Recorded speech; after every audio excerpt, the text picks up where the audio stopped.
The sun sets over the Lusail Stadium, and the echoes of celebration are slowly fading, replaced by the cold, calculating whispers of scouts and statisticians preparing for the next frontier.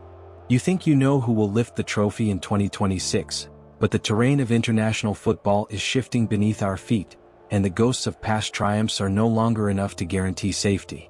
We are looking at a landscape where the old hierarchies are crumbling.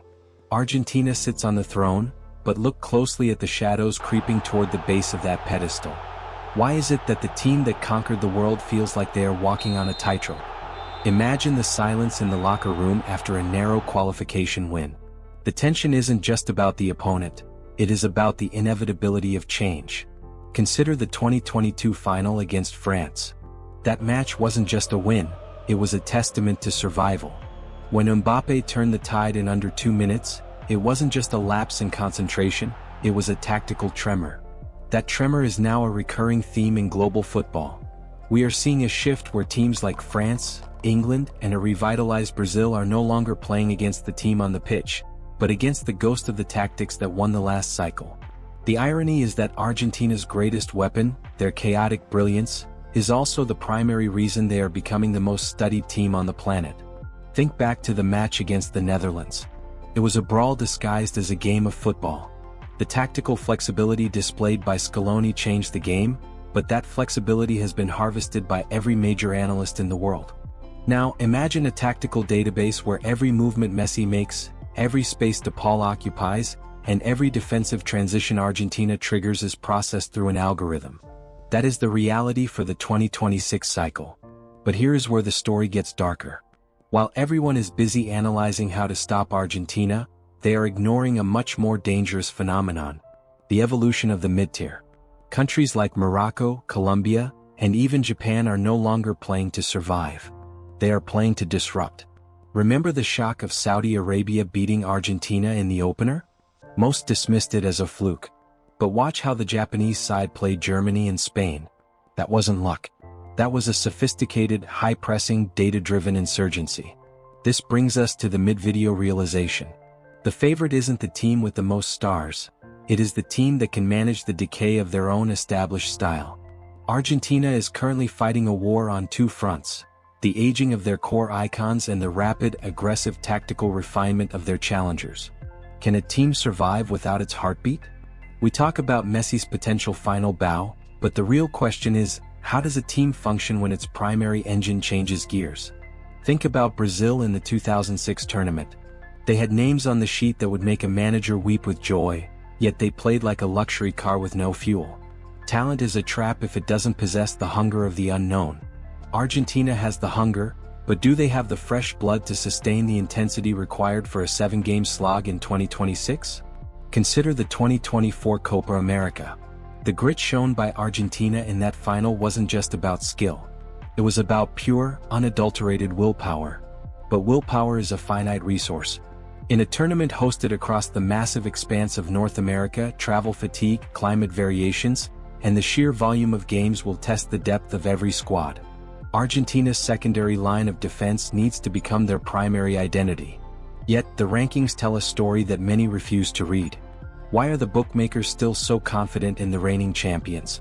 Is it respect, or is it a collective blind spot?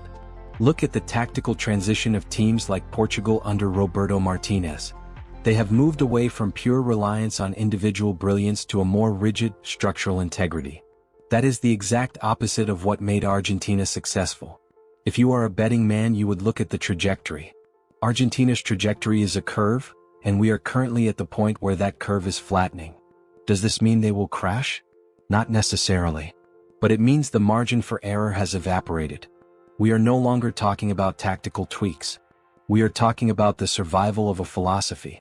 Imagine a game in 2026 where the pitch is wider, the heat is blistering, and the crowd is split 50-50. Who has the tactical stamina? Argentina's history is littered with moments of brilliance in times of crisis.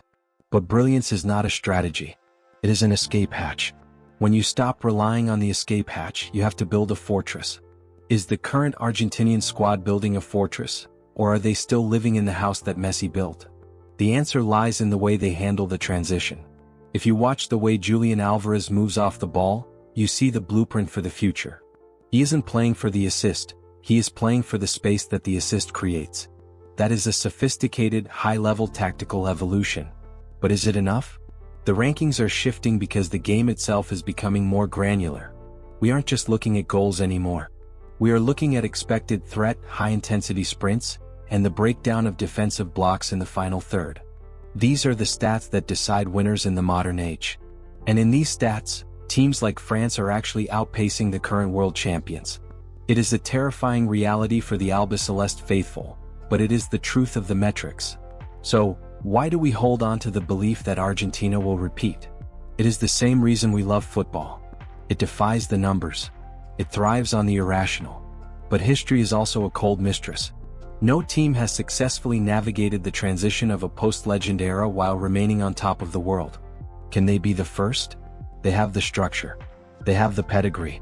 And they have the most successful coach in their modern history. The pieces are all there, but the puzzle is changing shape. The biggest threat to Argentina isn't a better team.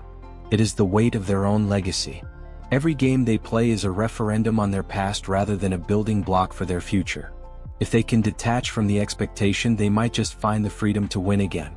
But in the global arena, freedom is the one thing no one gives you. You have to take it. Imagine the final whistle in the 2026 final. If a different flag is raised, will we look back and say it was inevitable? Or will we say it was a missed opportunity? The difference between those two outcomes is razor thin. It is the difference between a header going in or hitting the post. It is the difference between a tactical gamble paying off or being exposed.